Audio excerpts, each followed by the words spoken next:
Selamat datang di Tajuk Trivia episode ke-51. Oke, tenang saudara-saudara, kali ini kita bakal ngebahas lagi trivia dan juga fakta-fakta random soal Yu-Gi-Oh! Dan semoga fakta-fakta ini bisa menghibur teman-teman semua. Dan jangan sampai lupa kata Lord Yusef Faida, di antara banyaknya trivia, nggak ada satupun trivia yang bullshit alias gak bermanfaat. Oke, langsung aja kita cus ke trivia Yu-Gi-Oh! Episode ke-51.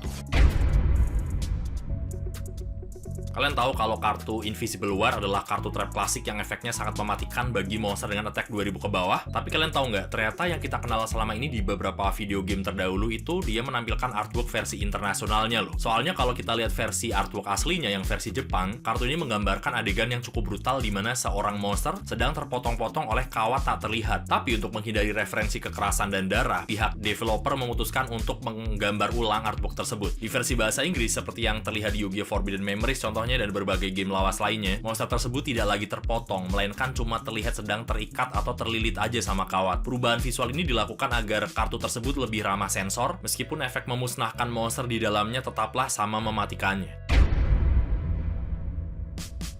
Kalian tahu kalau Gouki adalah salah satu archetype paling ikonik dengan tema pegulat profesional, tapi kalian tahu nggak, nama Gouki the Power Load Ogre ternyata adalah sebuah kesalahan terjemahan. Seharusnya nama kartu ini adalah Power Road. Kesalahan ini terjadi karena penamaan monster extra deck Gouki lainnya merujuk pada pegulat nyata. Power Load sebenarnya merujuk pada legenda gulat Rikidozan. Nama panggung Rikidozan secara harfiah dapat diterjemahkan sebagai Power Road Mountain loh padahal. Itulah alasan kenapa summoning Chan-nya si Onizuka dalam anime selalu merujuk pada menghancurkan gunung yang menghalangi jalannya untuk membuka jalan menuju kemenangan. Sangat masuk akal kan? Jadi translatornya itu awalnya cuma ngebaca Gokiza Powarodo Oga doang di bahasa Jepang. Nah, dipikirnya Powarodo di sini tuh power load, padahal seharusnya power road.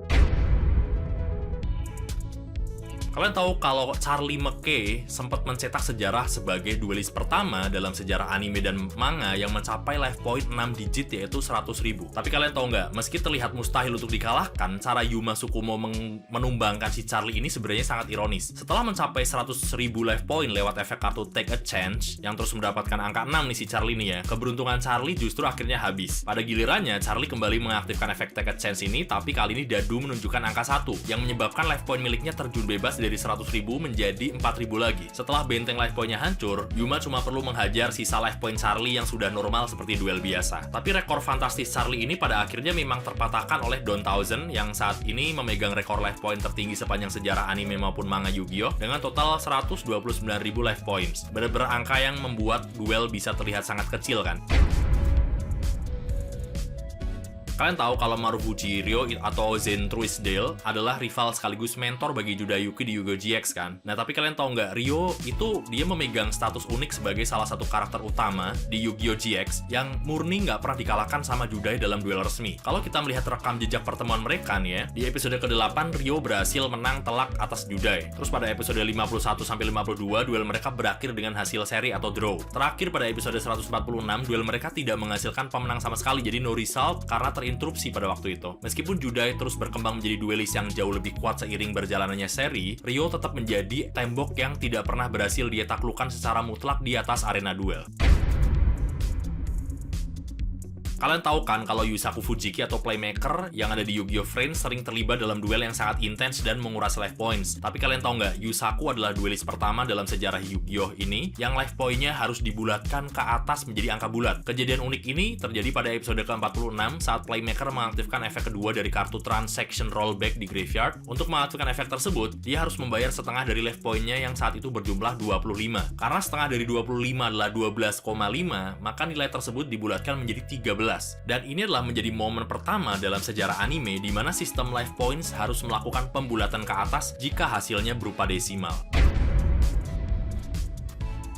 Kalian pasti tahu ya kalau istilah Benis dalam Yu-Gi-Oh! Dulunya dikenal dengan sebutan Remove from Play. Tapi kalian tahu nggak, perubahan istilah tersebut saat pembaruan Problem Solving Card Deck atau PSCT dilakukan untuk menghindari kebingungan dengan istilah Remove from the Field. Karena kemiripan nama yang membingungkan itulah istilah Remove from the Field juga diubah menjadi Leaves the Field dalam pembaruan yang sama tuh ya. Selain itu, fun fact, kartu pertama dalam sejarah permainan yang memiliki kemampuan untuk melakukan Benis adalah Gravedigger Gold. Kalian tahu nggak kalau Juda Yuki sering dianggap sebagai duelist jenius yang punya insting luar biasa di Yu-Gi-Oh! GX. Tapi kalian tahu nggak, bahkan yang karakter utama pun bisa melakukan misplay yang fatal loh. Dalam episode ke-28, Judai sempat berpikir untuk menggunakan efek Dark Catapulter untuk menghancurkan Necro Valley. Padahal rencana itu mustahil dilakukan secara mekanik loh, karena efek Dark Catapulter di sini itu mengharuskan penggunanya untuk melakukan banish satu kartu dari graveyard. Sedangkan Necro Valley secara spesifik tuh mencegah efek kartu yang affecting kartu di graveyard, termasuk memindahkan dari graveyard dong harusnya. Kalau Judai benar-benar melakukannya, itu akan menjadi kesalahan teknis besar karena efek kartu tersebut akan tertahan oleh Necro Valley sih. Ternyata sesering apapun dia menang, Judai tetap manusia biasa yang bisa salah baca efek atas kartu yang ada di field. Kalian tahu nggak kalau dalam dunia Yu-Gi-Oh! Efek kartu yang tertulis di teks itu harusnya mutlak dan nggak bisa dibantah. Tapi kalian tahu nggak, di Yu-Gi-Oh! GX episode ke-38 terdapat sebuah misplay alias kecurangan yang cukup memalukan guys. Saat Admiral melakukan normal summon terhadap Torpedo Fish dan Cannonball Spear Shellfish di bawah pengaruh A Legendary Ocean, dia mendapatkan keuntungan yang tidak seharusnya sih. Meskipun efek kedua monster tersebut menyatakan bahwa mereka kebal terhadap efek kartu spell saat A Legendary Ocean aktif, mereka malah mendapatkan tambahan attack dari kartu spell tersebut. Jadi secara aturan permainan, ini adalah salah satu kesalahan fatal karena seharusnya efek Legendary Ocean gak boleh memengaruhi mereka sama sekali. Kan mereka unaffected by spell card, termasuk Legendary Ocean yang notabene adalah spell card. Ini benar-benar contoh klasik di mana sang duelist bahkan gak membaca efek kartunya sendiri dengan teliti, dan si Judai juga iya-iya doang dia.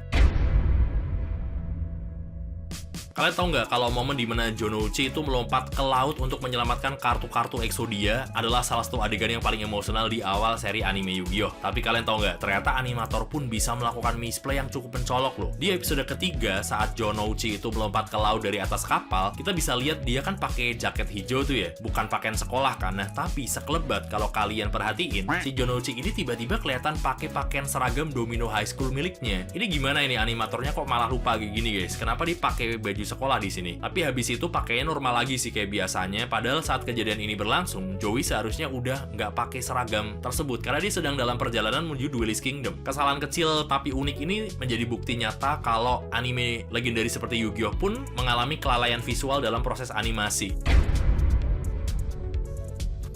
Kemudian yang terakhir, kalian tahu nggak kalau di Yu-Gi-Oh! GX itu sering menampilkan duel-duel menarik antara karakter dengan deck yang sangat unik kan? Tapi kalian tahu nggak, bahkan di adegan yang terlihat serius, kesalahan detail visual bisa terjadi tanpa disadari. Dalam episode ke-56 Yu-Gi-Oh! GX, saat Somaru Fuji memaksa Insect Princess punyanya si Missy untuk mengubah posisi tempurnya menggunakan efek kartu trap no entry, terjadi sebuah error animasi yang cukup lucu di sini. Karena saat monster tersebut sedang berganti posisi nih ya, bagian leggingnya atau celana yang dikenakan oleh Missy tiba-tiba menghilang dari karakternya. Tiba-tiba dia pakai rok pendek ala Duelist Obelisk Blue di Akademia. Kesalahan kecil dalam detail kostum ini merupakan salah satu error animasi yang terdokumentasi dalam seri tersebut. Dan itulah beberapa fakta random buat episode kali ini. Kalau teman-teman ada pengetahuan trivia lainnya, boleh disumbangkan ke kolom komentar dengan menyertakan hashtag trivia. Dan mari kita saling berbagi pengetahuan tentang Yu-Gi-Oh! Di channel ini. Karena ingat kata Yusef Haida, tidak ada trivia yang tidak bermanfaat. Sekian dari Yu-Gi-Oh! Undercover Indonesia. Thank you dan nonton sampai akhir, dan I end my turn.